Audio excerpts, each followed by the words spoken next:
Okay, Lindsey, if you're listening to this, this is the interview with one of the Mayco employees, Carmen. Last name Allen? Yes, Carmen Allen. I have really bad eyesight today.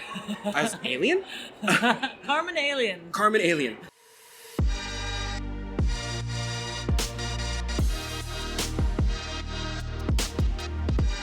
This is The Mud Peddlers, a podcast where two nerdy ceramic artists share the behind the scenes of their worlds of clay.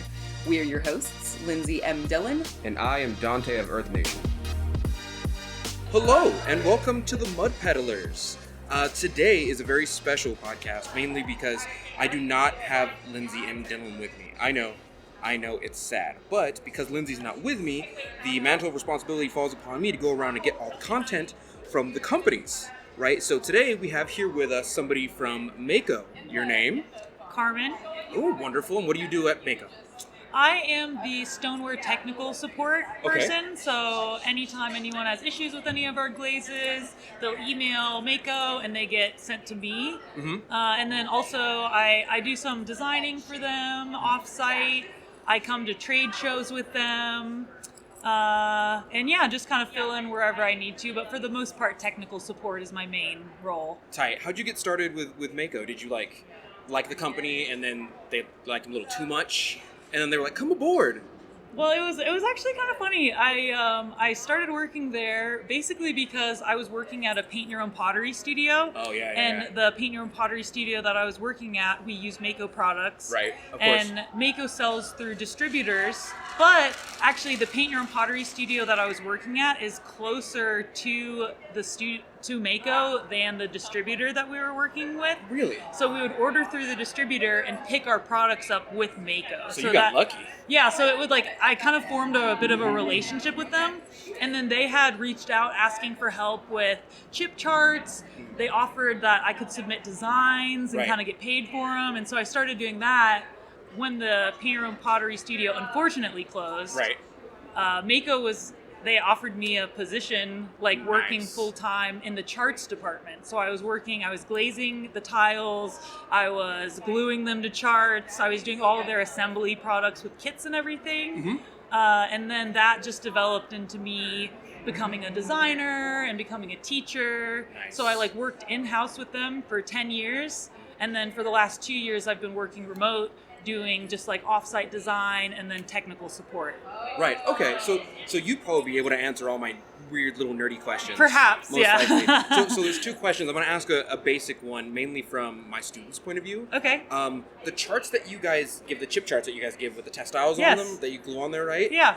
Usually, whenever I do my tests on YouTube, I have a white clay or a porcelain clay, then I have a stoneware clay, and it's usually B mixed with grog or something Yeah. like that, or B mixed with no grog. And then I have a red stone or a red velvet clay, some kind of brown, darker, iron saturated clay. Love it, yes. All of the chip charts that you make, what clay body is that? Because I'm trying to get across the point to my students that glazes will change in color based on the clay you put them on, to a degree. And they're like, no, the chart says. And I'm like, you don't know what clay that is, Yes. man, you know? And so with those, we actually just slip cast those in-house, so it's not a clay that's out on the market. Got it. We do just put it under the white stoneware clay umbrella. Right. So typically using something B-Mix is Yeah. just a really basic, straightforward clay. So typically I would expect to have a similar result on B-Mix. Right. Of course, there's white clays that have a little bit more reaction with them, and kind of buff-leaning white clays, I guess. Yeah, Those ones you definitely. get the fuming on and everything. That can change them a little bit, but typically any white stoneware will be pretty good for most of our glazes. Yeah. Comparing them to our samples. And are the stoneware glazes, because on the Mayco bottles, it's Mayco, the name stoneware, it's always in the back. Are they designed specifically for stoneware? Because I find a lot of the time that my Mayco glazes work on porcelain just fine. Yeah, I honestly get this question a lot Yeah. doing technical, and they work great on pretty much everything. We always do, obviously people need to test. Right. But they work well on stoneware, they work well on porcelain, they Yeah. work well on other clays. So we say stoneware is in the terms of more the firing range, I guess, Oh, more the than we mid-fire. mean. Yeah, it's they're kind of just mid to high fire glazes. Yeah. And I think that's kind of the umbrella that we're specifically talking about when we say stoneware. It's something that it's difficult to get across because someone in the newer space of ceramics like, okay, what's earthenware? And my only real answer is like, well, it's kind of basically low fire. Yeah, exactly. What's mid range? Okay, that's stoneware. So stoneware and mid range are the same. Well, I can buy Cone 10 B mixed with grog. Yeah. And that is a stoneware. And so my general answer to that is that we have had the technological advances to make things that are out of the range of normalcy for those clay bodies. So it's like, yeah, we have stoneware, and it's usually mid-range. But, like, we can make a Cone 10 stoneware. Well, and then there's Cone 6 porcelain. There's Cone 6 porcelain, right, You know? exactly. And so porcelain's traditionally Cone 10. Exactly. So, yeah, it's like the lines have been blurred a little bit, but I would say the stoneware is more of an umbrella term than, like, specifically we're using stoneware for everything. The other thing that I notice, and this is a big one for me, because when I say it, I feel like a conspiracy theorist, but then I prove it to my students, and they're like, oh my god, is that your glazes on your bottles, a lot of them say Cone 5 to 10. And so you have a test style that I love at your booth that is, what's the glaze on it?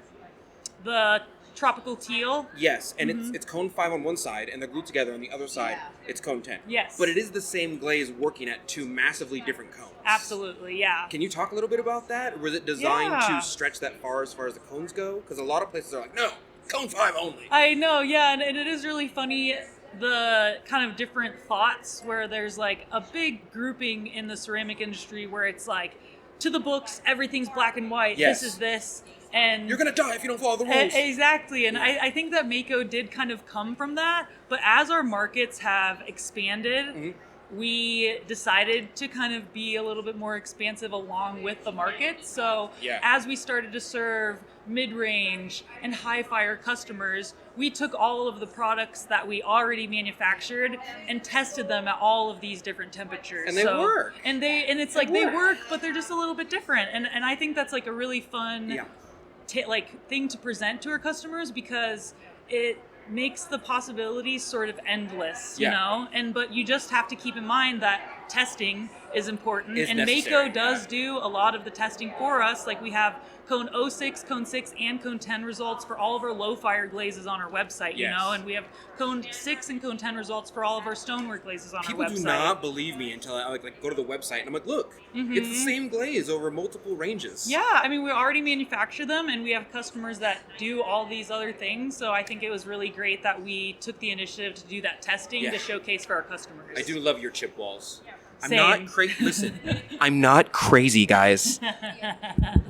It's something I figured out once I started using low fire glazes to a certain extent. There are very few of them that will work at like Cone 4 and 5. But of course, anyone who uses low fire glazes is like, no, you can't. They're a little runny.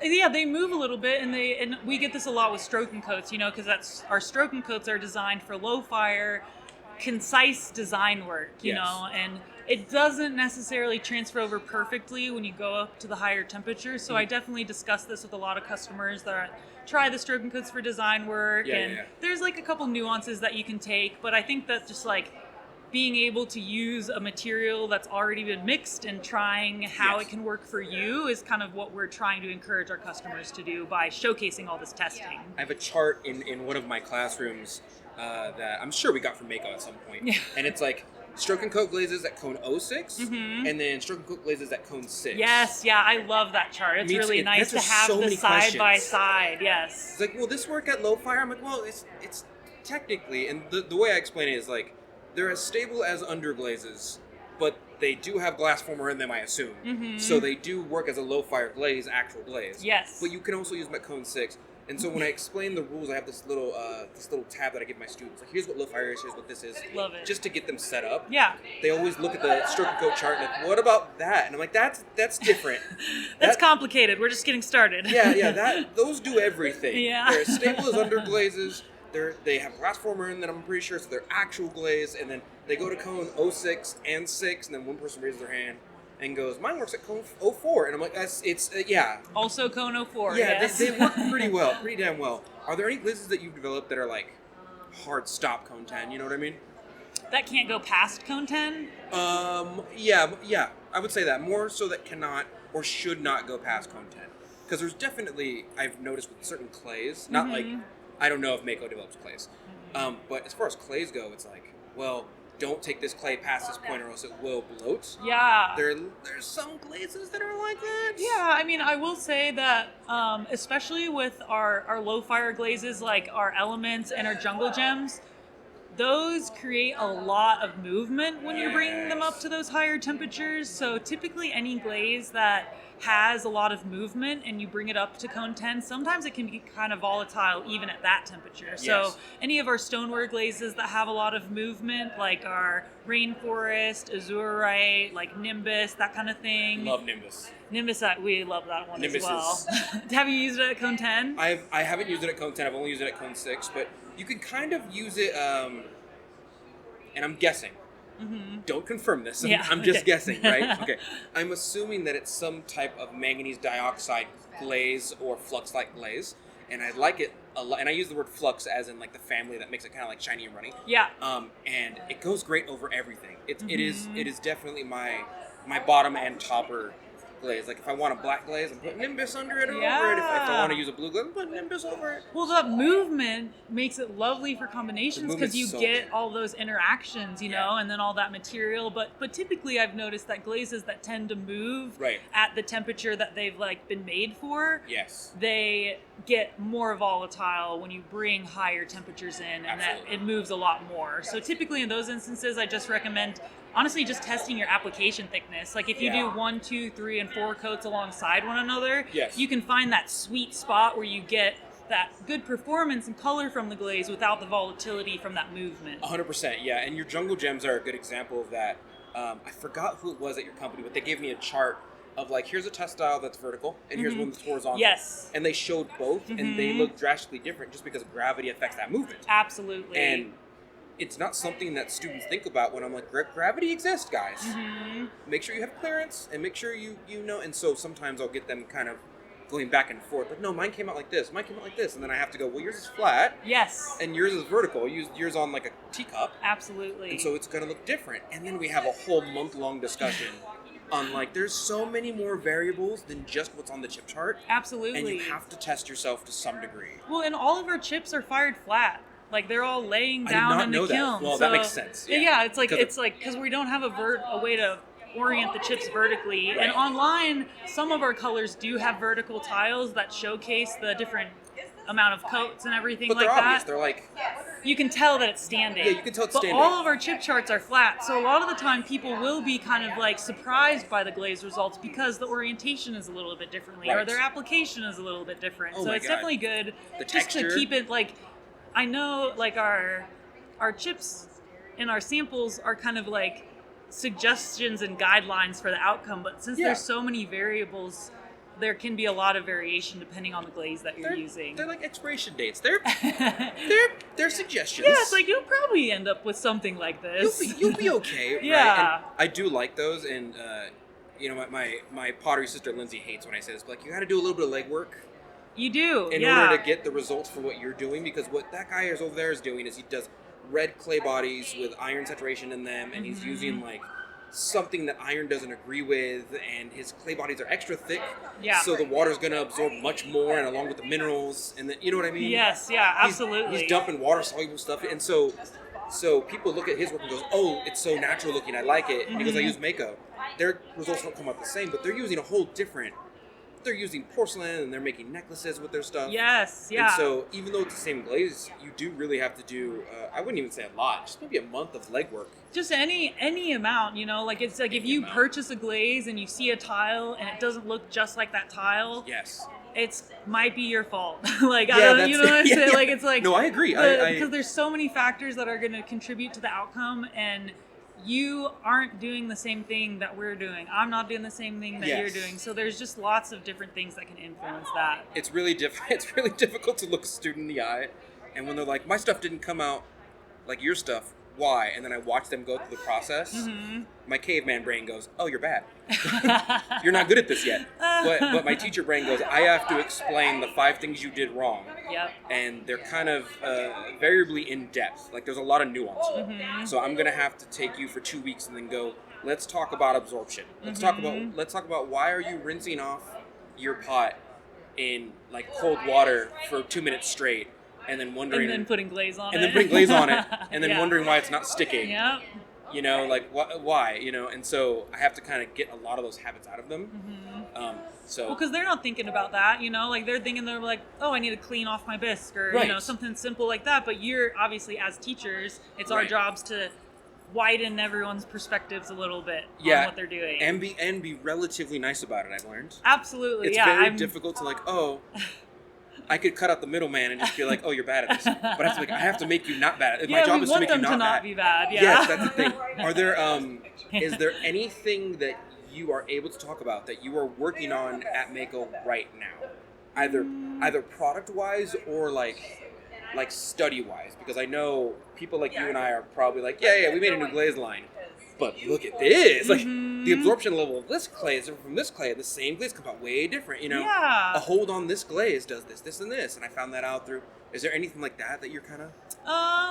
Not necessarily right now. Like, honestly, I don't work on site, so I'm not involved in a lot of the day-to-day things that are happening at Mayco. I do think that one of our designers previously kind of started observing how cooling rates affect the outcome of glazes. Especially with your crystal glazes. Oh my gosh, and that's been a really fascinating and informative exploration just because it can just affect the outcome so dramatically, so a lot, and that's been helpful for me as like the technical support person because, you know, now I have a better understanding about these glazes. Sometimes people come to me and have results and I'm like, I don't know. Yeah, like, I really don't know. I don't know what you did. Something happened, but I don't know what it is. I like to watch them as they work because I'm like, oh, that's what. Well, and that's very helpful, but I don't see anyone. That's what, you know, That's it's like fair. people just email me and I'm like, well, what did you do? And I hope that they tell me everything that they did kind of thing. Yeah. But I think that was probably recently one of the more interesting like revelations that's happened that we've sort of been able to kind of directly correlate with how kilns cool, because we go to like how fast it ramps up, what the top temperature is, do we have a hold? Right. So exploring beyond that into the cooling rate, I think has been really fascinating. Explaining what I'm going to generously call heat work. Yes. To someone is difficult because I explain heat work as like, well, if you do it in the tester kiln, it's going to be different from in a big kiln. 100%. Because the big kiln cools down way slower, Yes. but it's not like once the chemical reaction is done within a glaze, it's like done. Like, oh, I did my job. I'm done now. That excess heat is going to continue to affect the glaze itself, or even the clay. Yeah. And so sometimes if I do a bunch of tests in a little tiny firebox or whatever, those come out great. In the big kiln, it might turn massively different. Yeah, because it's cooling so much slower in that instance. And some glazes need more heat for better color. Like, you know, when you mix titanium and iron, or like a rutile with a little more iron, you end up getting like a blue without using cobalt. Yeah. That usually happens in my larger kiln, but in my tester kiln, Interesting. I'm like, damn, it's like one cone under the necessary heat requirement to get any sort of variation in blue. Yeah. So my big kiln loves my floating blues.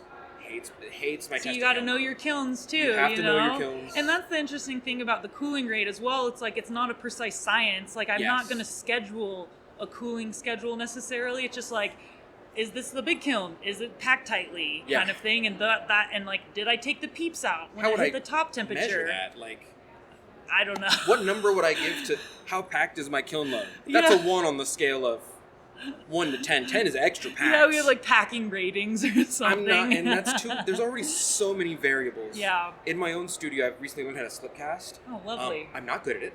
It's hard. It's a learning curve, It's just a learning like curve, everything. Right. And so what I've done essentially is I made like a little popsicle mold, and it's very thin, very, very paper thin, because I'm not good at it yet.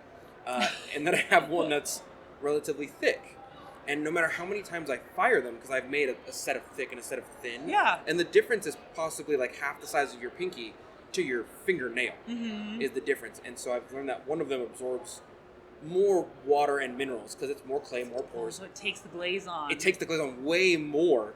And so some of my glazes are too finicky to the point where it's like I won't work on a super thin clay body. And I mean like unthrowably thin. Yeah. It must be slip cast. I mean, it makes sense that it wouldn't absorb quite as much material, but it's like you wouldn't consider that initially. No, it's another variable that I'm like, damn it. Now we're learning more. Now I have to. We thought specific gravity was hard. Yeah.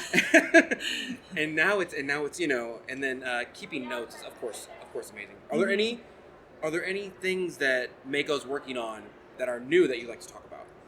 I mean, we just released our new line of glazes for 2025. Okay. So we have, I think, 7 glazes and then 2 new on-gobes. Okay, here's, I'm going to ask. Let's go. Okay.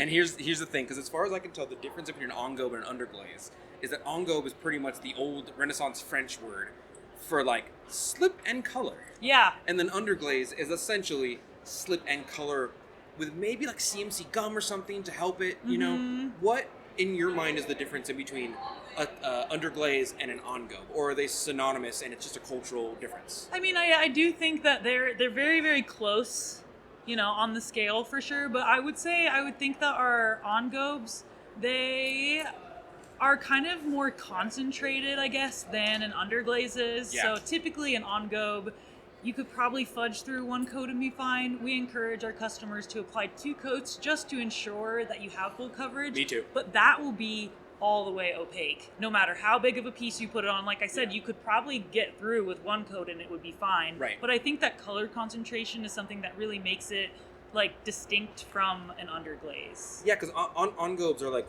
almost always this kind of snowy white, opaque, and then color. But underglazes sometimes can be a tiny bit shiny. Yes, yeah, they can end up like fluxing a little bit depending on the color and the firing temperature. Right. And okay, so I have to ask this question as a last part. My sister would be mad if I didn't. Okay, perfect. If you did not work for Mayco and you had all the money and the resources in the world, what would you be doing? What would I be doing? We will not tell your boss. Man, I mean, I honestly hope possibly to even do this in the future. This is like a cheesy pipe dream that I have, I guess. Give us the pipe. Give us like you have Batman money. Yeah. I think it would be lovely to do like, it'd be kind of like a artist residency, farm to table compound sort of thing. The so dream. It's like you have like a farming area where you like grow food, and then you have like an artist residency area where people are like making work, and then you have a restaurant. So then you have a restaurant and you're serving food on the things that everyone's making. You're making the food like locally, and it's just like this beautiful, amazing like compound business community feeds into each other sort of thing. Yeah. And I think those all like go together so wonderfully, and it's a wonderful place to build community out of. I think that would be amazing if I could ever do something like that. Smaller scale, I think I'd love to just like be touring around teaching. Yes. And I'm big into outdoor recreation, camping, so having like a camper studio thing where I like go around and stop places with my dogs. Literally, like I would love that. I need like a huge like 20-foot trailer or something like that. Like I don't know. But Yeah. It'd be cool. Definitely. There's a couple more questions I want to ask you. I'm thinking, Lindsay. Downloading information. Yeah, it's a lot of.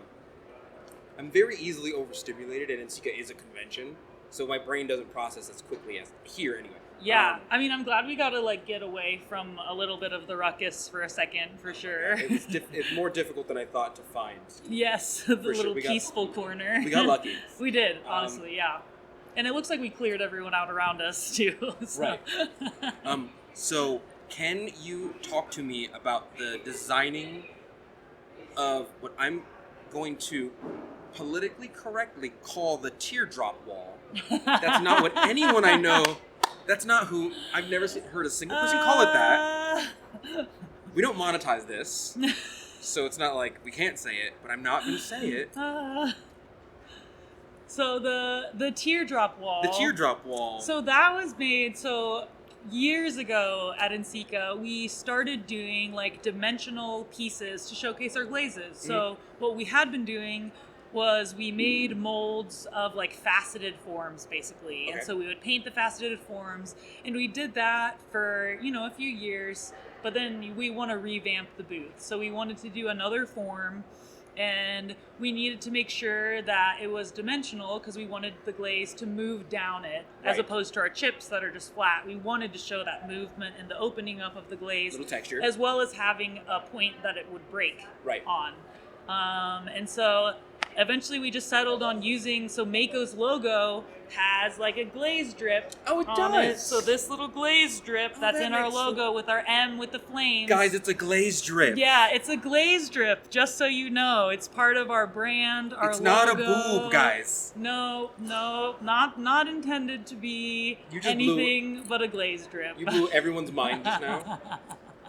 The symbology is there. You can very easily look at one, or the symbol's there. You could look at one and be like, that's that. Mm-hmm. I've never thought of that. I don't know that anyone's connected those dots, honestly. We've definitely explained it to people, and everyone's always like, oh, yeah. But not even like that makes a lot of sense. They're like, oh, like, okay.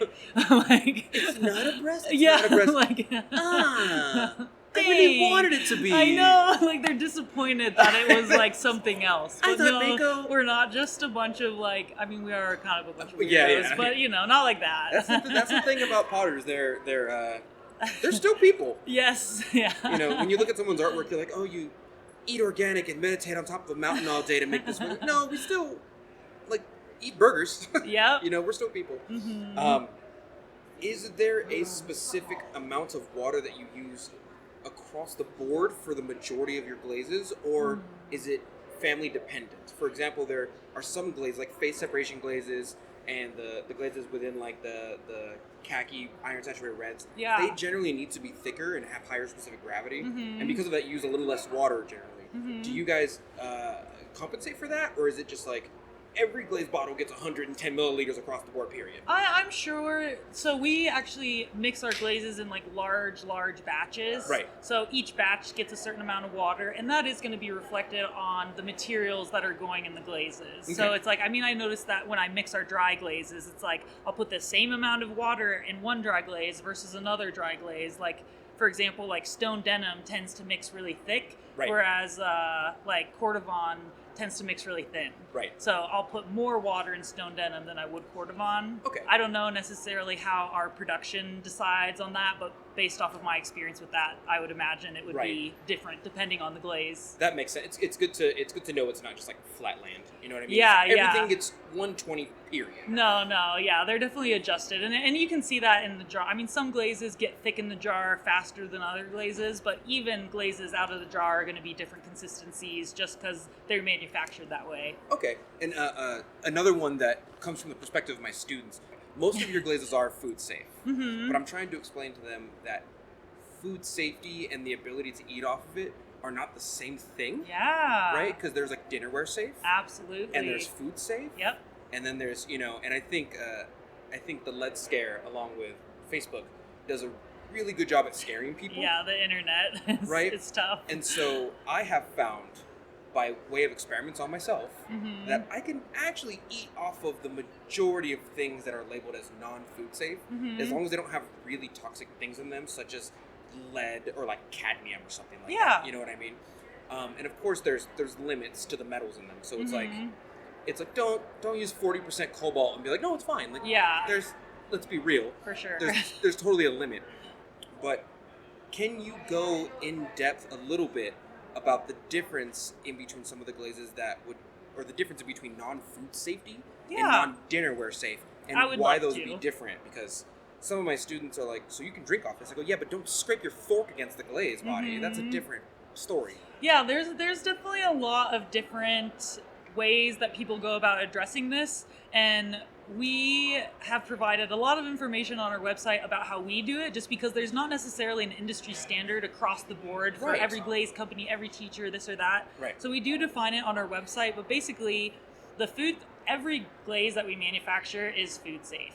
So food safe testing is something that we send to a lab, and they test the lead and cadmium leaching from a fired and glazed surface. Right. So all of our glazes satisfy that test. And just to I'm sorry to interrupt you, but No problem. just to make sure, the ones that say they're not dinnerware safe still pass that test. Correct. Right. So technically, those glazes that might say non-dinnerware safe are definitionarily, new word, just made it up, food safe but not dinnerware safe. Correct. Yeah. Thank you. So Okay. they're not like toxic in the sense that you're gonna just be like, if it's not dinnerware safe, it's not necessarily going to poison you. Right. But it's just not an ideal surface to eat off of, and that could be from a variety of factors. peddlers. So Right. primarily texture is going to be a huge one. Like our magma glazes aren't dinnerware safe, clearly, obviously. those are all. Our underglazes without a clear glaze, those aren't going to be dinnerware safe. There's nothing sealing them. That makes sense. Exactly. Right. And then it gets into a little bit more nuanced when you're thinking about chemical durability. Mm-hmm. So that's something you would look at the surface and you might not be able to tell if it's chemically durable or not. That can be easily tested with like an acid test, or if you want to do it at home, like Right. if you're doing like a glaze combination, you know, that's not something that we've tested personally as every glaze combination. So Right. doing like a lemon test, so letting the lemon Right. sit on it overnight, see if it leaches any material into the lemon. And so you're looking for that chemical durability. So it's not Right. necessarily relating to utensils or scratching or anything. Right. It's the degradation of the sealed and glazed surface with exposure to acid. Right. That totally makes sense. So that's, right? and so we test for the acid test, we directly observe for the surface texture test, Mhm. and then obviously we ask all of our customers practicing practical consideration when they are applying glazes, because like the clay body can affect it, the Yeah. layering can affect it, Oh my how God. thick it's applied can affect it, the firing temperature can affect it. So the dinnerware safety label is something that we provide kind of, again, more like a suggestion, Right. whereas it's up to our customers to really ensure that it actually passes all of those things for themselves. Right. Okay.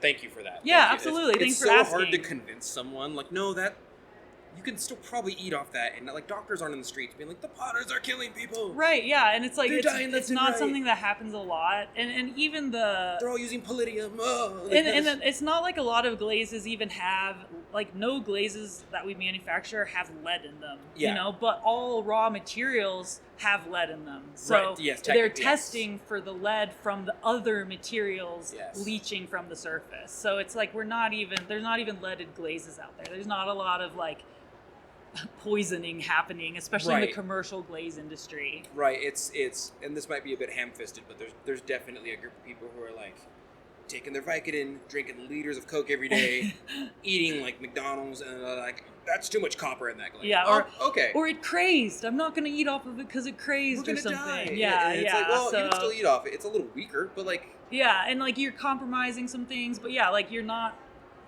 eating It's not gonna kill toxic you. materials. right. Yeah.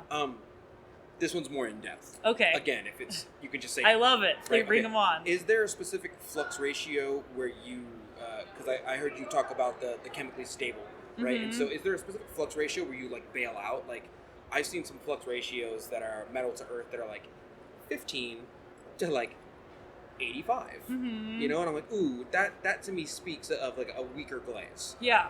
right? And I think generally people seem to agree that 0.307 is the flux ratio that like people go for. It's unrealistic to make everything 0.307, I think. But is there a flux ratio that you're like, no, we can't go below this? This would make it too weak, or do you just put a sticker and say like not dinnerware safe for that reason? Well, I guess what do you mean by flux ratio? I'm sorry. Alkali metal to alkali earth ratio. I don't know. It's okay. You're Yeah, fine. it's not. You're good. I'm not involved in developing the glazes. They just give me them, and then I try to see how I can break them, basically. No, we need someone that's you know Yeah. like video game testers are like Yeah. try and break this game. If you can't, it's a good game. Exactly. That's a good way And to it's put it. informative for my job. It's informative for the customers and everything. But yeah, I just do a lot of testing, but I don't know anything about like what goes into most of the glazes. That's fine. Okay, well, cool. Thank you. I really appreciate you joining me. We got a good like probably 33 minutes on the mark out of that. Oh, no That was way. perfect. Nice. So Yes. wonderful. Thank you. Awesome. Well, thank you very much for letting me have you on the podcast as a representative of Mayco. We're gonna go find some more people. I Yeah. really, really appreciate you because it's so rare I get to talk to somebody on the ground level. Because when I say stuff, people are like, oh, no. Like You're if like, I but Mayco said it. right, exactly. Yeah, So if I have like a 15-page blog, I went through a phase where I was like, no, the iron isn't pure. Every single source of iron I buy says high purity, but what's the definition of high to you? Yeah. Is it above 80? I want above 95. Yeah. You know, so I went through this whole thing of testing iron and putting it in a kiln and burning off the organic materials. And then I was in the streets, I promise you, just, it's not pure enough. It's not pure enough. And so I think people think I'm insane until somebody from a company is like, oh yeah, we test our iron purity. And I'm like, thank you, I'm not crazy, thank you. I love it. Yeah, well, thanks so much for having me on it. I really appreciate thank you. it. I really Lovely appreciate it. questions. Thanks so much for having us. Cool, tight.